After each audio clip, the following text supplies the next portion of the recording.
I want Kirby Woods to be a thriving church in 10 years. Amen?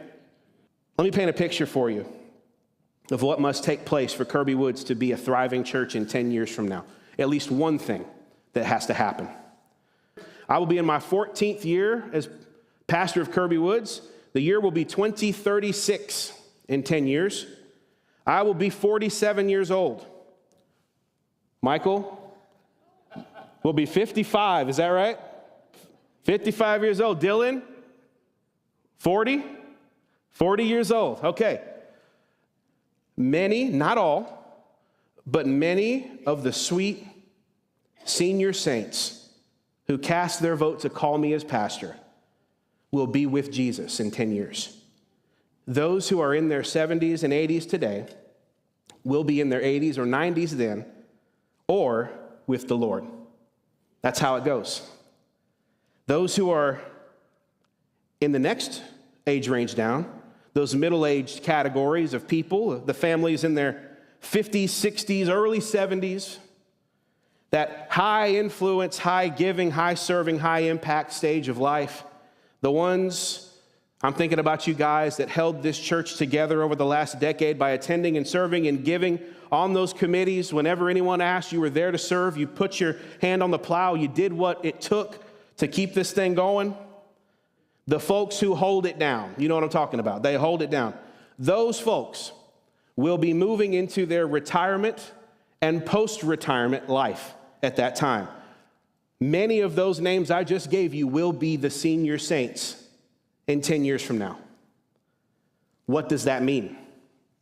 It means that those who are young families today, my generation, close to my generation, over the next 10 years, as we become middle-aged,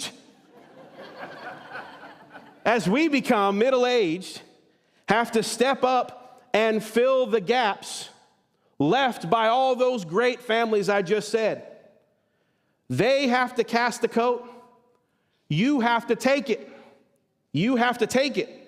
Listen, this is me being straight with you because I love you and I love this place.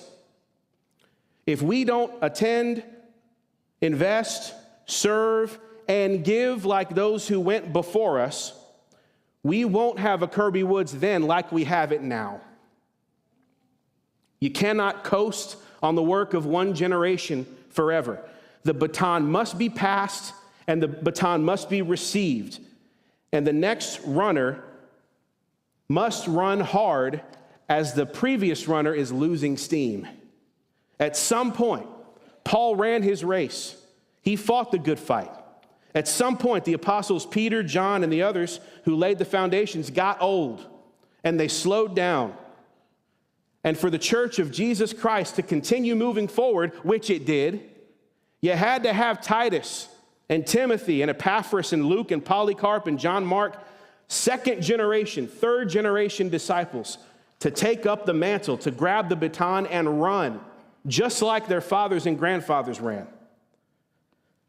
I want one young family in here to make a decision in their heart and soul today as members of Kirby Woods. I've been just coasting here. It is time to get in the game. It is time to invest like the core families that built this place. It's time to rise to the occasion. And lastly, I want to mention to our students, our college-age folks here today. If you're 15 here today, 16, you'll be 25, 26 in 10 years. If you're 20 today, you'll be 30 in 10 years. You may not yet understand this now, but in 10 years, you're going to need a rock-solid church beyond youth group. You understand? You're getting married in 10 years. You don't think so? Go ask Mitch how that's going. Life comes at you fast. They're at home with a baby today, right? You're getting married. You're having your first child. You're bringing that child home. You're bringing that child into the church nursery for the first time, all in the next decade of your life. Those ministries don't just happen. They don't just nursery. That's not how it works. It doesn't just happen.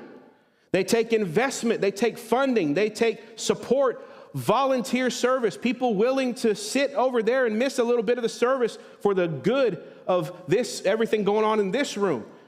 It takes sacrifice. Don't just think, students, don't just think that you're happy as long as Dylan keeps the slushy machine working and the D-nows are fun. There's more to it than that. Now, that is important. I'm not going to lie. That is important. But begin to think about legacy. Legacy. Think about being the next generation up. I'm next up. Think about supporting today what you'll wish existed in 10 years. Receive the coat of Elijah. Receive the baton. Take the torch. Think about legacy and what will matter in 10 years. Think about your role in the church, in the kingdom. Don't let the work of Elijah die because no one was found willing to receive the coat. Burn the plow and take up responsibility.